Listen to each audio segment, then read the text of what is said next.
Ito na nga ang kaganapan ngayon kay Miss Kris Aquino, kung saan ang latest update sa kanya ay ang kanyang sakit ay tila mas lalong lumala. Pero gayon pa man, ang sabi niya, 2026 is a grateful years ahead to come.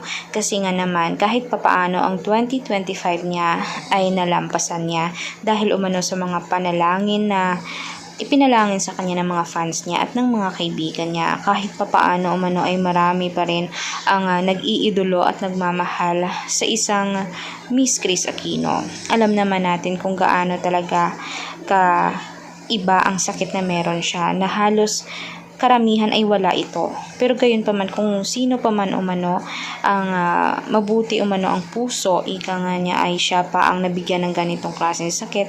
Pero gayon pa man ay nagpapasalamat naman siya dahil meron naman siya umanong mismong pananatiling panggamutan. Dahil kung sa iba ito ay siguro nga ay matagal niyang hindi nakasurvive. Gayon pa man, naniniwala naman umano siya na kung ano man ang mangyayari sa kanya ay maging naayos naman niya ang mga last will testaments niya para sa mga anak niya, mga ari-arian at mga ipinanghabilin.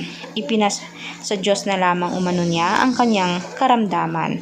Alam naman umano niya na hindi naman siya tatagal dahil nga nag-e-edad naman siya at ang mismong sakit nito ay talagang traidor.